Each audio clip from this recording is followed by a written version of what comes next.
Alright guys, welcome to Formula 1 news. Ferrari are expected to issue a response to the major Fred Vasseur drama that's emerged over the last couple of weeks. Rumour has it Vasseur's job is very much on the line, and he made serious statements at the Canadian Grand Prix that implied he thinks there's an issue with the upper management of the team. That upper management is set to make a statement apparently on what is currently going on, whether they're going to back Vasseur, whether they are not. Respond to this speculation in due course as serious rumours continue to emerge that more upheaval shortly at Ferrari is expected to occur. Very much enjoy to your thoughts in the comments. Hit the like button if you enjoy. Subscribe if you're new as always. I would greatly appreciate it. This I thought was pretty interesting, just looking back at the fact that this season, of course, we have had no Ferrari winners in the seasons where Ferrari has been reasonably competitive. In the first 10 Grand Prix of the season, both of the drivers have won a Grand Prix, Sainz and Leclerc. This year, of course, none of them have become particularly close, apart from the sprint win that Hamilton had. It feels a long time ago now, back in China. Just to start off the video here, talking a little bit about the calendar. We saw what the calendar is going to be for next year. We know that there's some circuits that the fans aren't necessarily so happy with, which are not going anywhere anytime soon, and some tracks that people like, such as Spa, that are going to be going onto a rotation. Imola is going to disappear, among many others. So which tracks should come back? I think these are many that will come to mind. The likes of the Hockenheim Ring, Sepang, Istanbul, Portimao as options. Planet F1 actually put together an article looking at all, well, at least 19 or so of FIA circuits that are Grade 1 listed. So they could be Formula 1 circuits. Of course, there are multiple things going on here that may well prevent that. As we know, money talks at the end of the day, and that is the big discussion when it comes to the fact that there's Thailand's coming around and saying, yeah, we're going to make a $1.2 billion grant to make this Grand Prix happen in Thailand. It's in Bangkok. It's like, well, you know, what are you meant to do if you're just a regular circuit that doesn't have that type of government backing? And, you know, we know that's how things go around the world. But there's plenty of circuits that could be in consideration. I know that some people, obviously we're talking about Portimao, people talk about Mugello. There's obviously Magny-Cours they could bring back, but not so sure about that. Paul Ricard was on the calendar not long ago. That's a Grand Prix they could bring back. Jerez is still Grade 1 listed, last used in Formula 1 in 1997. There's a few others as well. Fuji, for example, was on the calendar back in 2008. The Hockenheim Ring, as we noted a little bit earlier. India even, potentially. I don't think they want to do that again. But, you know, what happened in 2005? But still, it's something that technically is possible. There's Istanbul Park. There's the Korea International Circuit, actually, as well. Last used, of course, in 2013. Some of these tracks were never used in Formula 1, but are technically Grade 1 listed. There's also the Nürburgring, but I think Max made his statement just today or yesterday that that's never going to happen as far as he's concerned. It's too dangerous. I think Sepang would be right up there for me. But yeah, intrigued to your thoughts in the comments below. Of course, Imola has gone. Maybe it returns. Sochi has gone. Maybe it returns. Hanoi as well, which you know, we thought was maybe going to happen and then never actually became a thing due to the advent of COVID and all this. So intrigued to your thoughts on that. A couple of other miscellaneous updates going around. Arvid Lindblad is quite possibly going to be a Formula 1 driver next season. He is going to be in a Formula 1 car, I am sure, between now and the end of the season in some free practice sessions. The fact that he has his super license exemption now because he's not yet 18 is a pretty big deal when it comes to that. And he says, oh, you know, it's nothing to do with the fact that Max is maybe going to get a race ban, and maybe it is just a pure coincidence. But of course, it's a coincidence at rather good timing, because if there were to be issues at Red Bull Racing with Max Verstappen getting a ban, then of course it would be helpful to have another driver on the books. This last weekend in Canada, there were lots of talking points. One of the big talking points was on Derek Warwick. So this guy, stewards, right, used to be a driver for a long time and pretty decent one at that. He was in Formula 1 for many a year.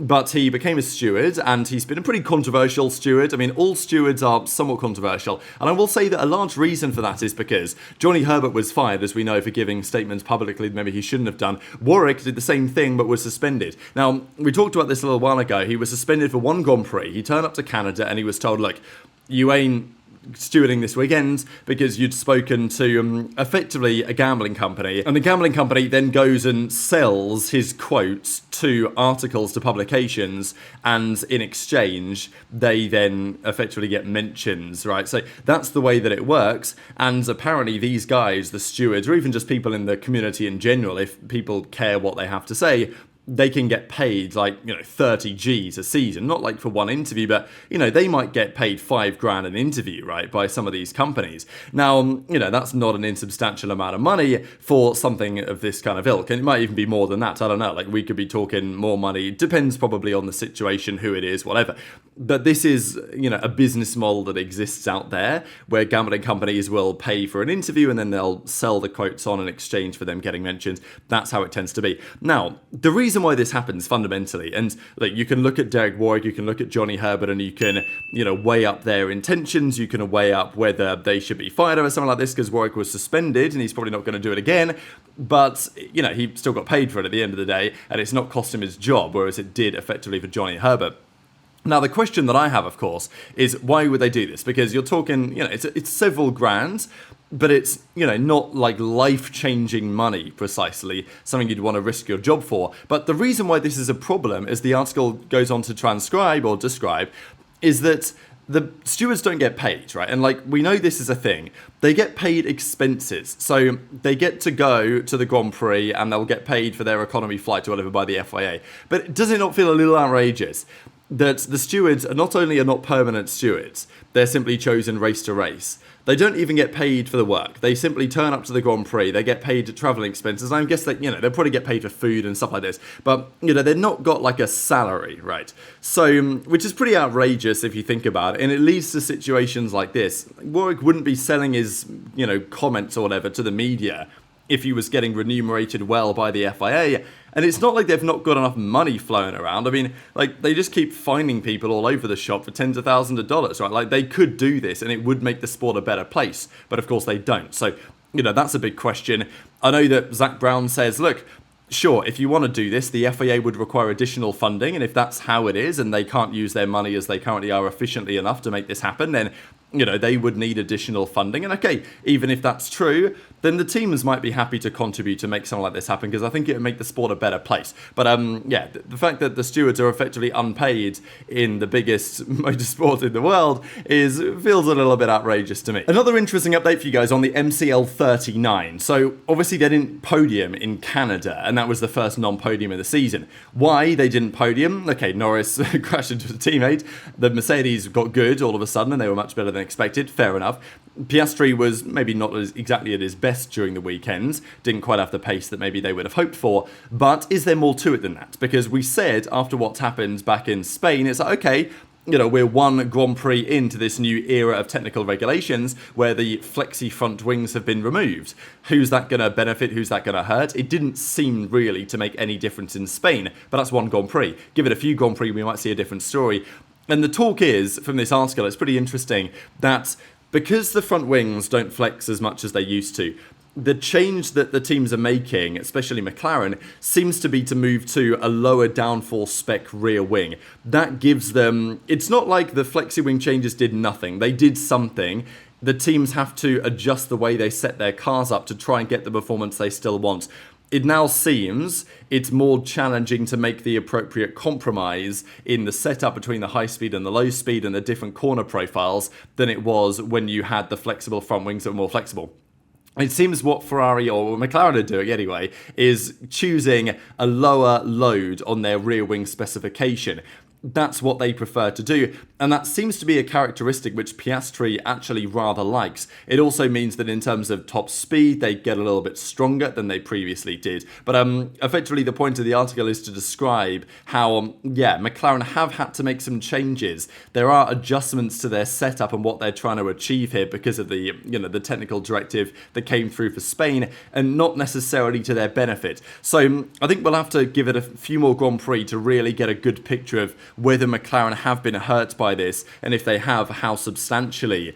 But, there is clearly a feeling that, the second Grand Prix in without the flexible front wings, they've not podiumed, right? Which is, of course, a talking point. But the feeling of the article is that Piastri tends to prefer the new setup they're going in the direction of, even more so. With the introduction of the new technical directive, Norris's difficulties could become more complicated. In fact, a non-negligible side effect is the greater difficulty in driving the single-seaters without the help of flexible wings to modify the balance between the low and the high speeds, and possibly with the more unloaded wings. So, that's just a talking point anyway. Whether that will continue to be true, we shall see, because at the end of the day, it's not like Norris is slow.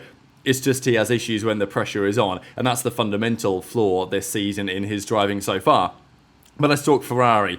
We had some of the drivers, it was Zhou and it was Leclerc, on track doing plenty of laps, 110 laps it seems, at a Pirelli tyre test at Fiorano. On the slick tyres, he did a 59.2. On the intermediates, he was doing a 106.1, I guess the quickest times that he did, when they artificially wet the surface of the track and then got him doing some testing for next season. So just pretty interesting to keep an eye on that one. But we know that Ferrari have been under a lot of pressure in recent weeks, as has especially the top man Fred Vasseur. But of course, let's not forget, Fred Vasseur isn't really the top man, right? He is the team principal, but that doesn't necessarily mean he makes the decisions. At Mercedes, which is why they're an interesting team in many respects, Toto Wolff is the big boss and the boss. So if Toto, because Toto effectively owns the team, he owns it's still 33% of it, isn't it? I know there was talk about whether Ineos were going to stay or go, but it seems for now that the team is still third owned by the Mercedes ownership group, it's third owned by Ineos, and it's third owned by Toto himself. So effectively, if Toto wants to fire himself and get somebody else in, he can, and if he doesn't want to and wants to keep doing his job, he can. But all the other team principals, they are beholden to somebody deciding whether they keep their job or not, and that is most certainly the case with Ferrari. That is the way that this organisation will always be, and probably fair enough. That's the way that most organisations are. But nonetheless, it's not really worked out for Ferrari, these politicking games over the last several decades at this point, quite honestly, and we know that the media has been laying into them big time. I mean, look, the Italian press, they love Ferrari because the fans love Ferrari, like in Italy, right? That's kind of how it is. But also, they're going to talk about what gets views, what gets intrigue, and the talking point around Fred Vasseur potentially losing his job is not only seemingly founded, but also a talking point that everyone wants to discuss right now, because it would be very much indicative, I would say, of where Ferrari currently are. Now, Vasseur was pretty clear in his comments into the media back in Canada. They're like, look, these stories don't help anyone, because the stories broke on the Thursday media day last week that Vasseur's job could be on the line. And it was, the absolute perfect timing, right, as far as they're concerned, because, and maybe even as far as Ferrari are concerned, putting the pressure on, because they literally turn up to Media Day Thursday, and all of a sudden there's all this talk about Vasseur maybe losing his job. And yeah, there's talk that, okay, scrutiny on Ferrari is going to potentially destroy some individuals in the team from the media, but, the media are going to change what they do. Certainly the Italian press doesn't feel particularly likely to me. And at the end of the day, every year that goes past without a Ferrari championship, the pressure is going to inevitably and continually, and maybe even non-linearly, ramp up into the future. So Fred Vasseur under pressure. He says the team's made progress. We had a bad start to the season, but at least we've made some gains. I don't know, are the gains in the room with us? I haven't really seen them. I guess you could argue that, yeah, they got double disqualified back in China. It couldn't get any worse than that. And then they at least scored enough points to become second in the Constructors briefly. But now Mercedes have taken that away from them again. And the only reason why they're ahead of Red Bull is because, Red Bull are a one-car team. So, that's just how it tends to go. And Ferrari, yeah, they can be happy with some of the gains. I mean, look, they've gained in their pit stops, right? If you want to give that some credit, then sure. But again, it's one of these interesting comments from Fred Vasseur, to say the least. And as I say, it feels a rather long time ago where Hamilton won the sprint, of course, and then the next day was disqualified for the main Grand Prix, and that was really the start of the big downfall.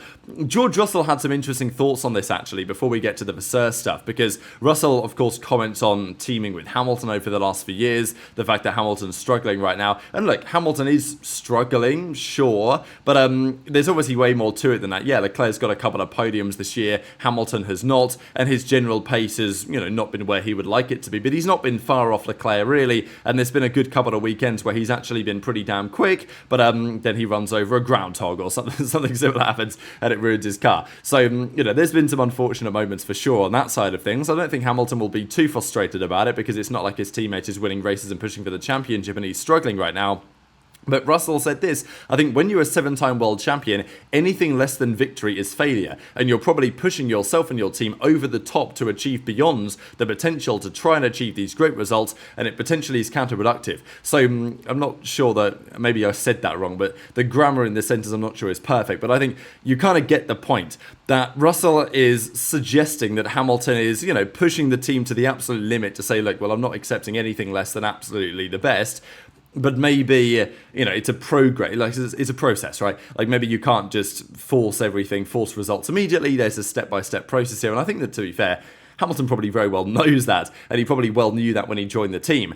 It's just Hamilton will be expecting and certainly hoping that next year, at least in 2026, that's when they're going to deliver the car that's capable of winning the championship. Like, Hamilton doesn't have 5 years to play around with for this long-term goal. He's got to push the team hard and push them fast, because next year is going to be, his real attempt, I would say, to try and win the World Championship again over the next, 26, 27. Those are Hamilton's chances. And let's be real, it doesn't feel like Ferrari are going to be capable of delivering that right now. But yeah, Russell says it could be counterproductive, the way that things are currently going at Ferrari. And, I think maybe for the short term, maybe yeah, but for the longer term, it should be beneficial, what I think Hamilton is trying to do. And Hamilton was very clear when he joined the team, and Vasseur was very clear when Hamilton joined the team, that he would give his perspective on the falling short of the team and where they needed to improve and help the team become championship caliber. That, in some sense, was Ferrari's goal with this Hamilton decision. So, it's not like it's his fault for making his thoughts clear, which I'm sure he's doing behind the scenes. But as we full well know, Hamilton was very clear in interviews in Canada that there are lots of things happening behind the scenes at Ferrari, things that he doesn't really want to talk too much about, which I think is particularly compelling when it comes to what actually is happening behind the scenes right now. And Russell goes on to say, I don't know for sure what I saw last year. He was on his A game, he was a real competitor to me, and he was driving amazingly. So, yeah, what do you think about Russell's perspective? What I really want to know is what John Elkann thinks about Fred Vasseur right now, because Martin Brundle was asked about it and says it would be nuts to change Fred. Is he the problem? I don't think he's the problem. This isn't a Premier League club where you just keep changing the managers until eventually you find the right one. There's, more to it than that. Who would you replace him with? And then a new broom comes in. Everyone keeps their head down, staff working in silos because they want to see where they stand with their new boss. That's the last thing Ferrari needs to do at the moment. Fred's got a lot of experience. So look, I'm totally on board here with Brundle's perspective on Vasseur. I think Hamilton's on board with it. I think Leclerc's on board with it. I think most of the fans would like to see Vasseur given a bit more time. Like, as much as I hear Vasseur's comments and I'm like, this guy is delusional, but I think there's more to it than that sometimes of what he says to the media. And I think Fred, he's not an idiot, right? Like, he knows what he's doing. He's got so much experience in the space. I think he knew what he was getting himself into at Ferrari. But the idea to get rid of him now, with everything that's currently going on, to effectively... I think if you get rid of Vasseur, you are effectively wasting Hamilton. Like, you're wasting the millions you spent on Hamilton, because... if you bring in a new boss, it's going to take years to turn around the process to where you want to be, to introduce everything new. And by that time, Hamilton's going to be gone. So, okay, maybe there's a bit of sunk cost fallacy in that. But I think the point stands that if you want to make the most out of the signings that you currently have and make sure that Charles Leclerc doesn't lose faith and leave, then, sticking with the process, especially because the process has shown at least some signs of positive trajectory, is maybe a good idea. But according to Auto Racer, they did basically a podcast on this. They had a few comments on the matter, and from what they've heard, of course, Italian media publication, very close to lots of these sources, says that they understand that John Elkann, who's pretty much big boss over there, is expected to make a statement soon regarding the rumours and the speculation surrounding Vasseur. And Vasseur made those fascinating comments, right, back in Canada. He was like, look, we've changed everything as a team. We've changed the drivers. We've changed the team principles. There's one thing we haven't changed. That seemed to imply maybe the decision-making process, not necessarily even the people, but, just the way that the team works from a very much top-down perspective. That was my read on what Vasseur was saying, but it's quite something to say publicly when your job's on the line. So, the rumour was maybe he's already gone, and that was some of the discussion. So we'll see, but Ferrari are expected to talk about it. They're expected to make a statement on the matter. And look, likely at this point in the season, they might just shut down the rumours. But also, if they're preparing to comment or whatever, then it's pretty interesting, because Vasseur doesn't have a contract for next season. And it's pretty rare that Ferrari would let a team principal get into the last few months of their contract without having anything re-signed. But for now, that's exactly what we see. And John Elkann and Ferrari are expected to make some comment on this kind of soon. And I think that comment is going to be particularly telling when it does eventually arrive. So very much interested your thoughts in the comments. As I say, Hamilton also made his thoughts on that very clear and was like, yeah, there's lots happening behind the scenes that I can't really talk about right now, which possibly tells you everything that you currently need to know. So very much interested your thoughts on all of this stuff in the comment section below. Thought this is a pretty cool list as well. Races before a podium on the current grid. Of course, Hamilton famously podiumed his first Grand Prix back in Australia 2007. Lance Stroll, can you believe it, is actually here still at 8th, but Lance Stroll's pretty exclusive company here, really. But Antonelli slots in nicely, right? His 10th ever Grand Prix, secured a podium, especially because it didn't really look so likely with where Mercedes were. Faster than Piastri, faster than Alonso, Norris, Leclerc, Verstappen, etc., etc. But obviously different circumstances. Antonelli at the end of the day came into a top team as did Hamilton in 2007, so, you're expecting some skew, let's say, there in the positive sense, but very much interested to your thoughts as ever in the comments section below. Hit the like button if you enjoyed, subscribe if you're new, take care, and I'll see you next time.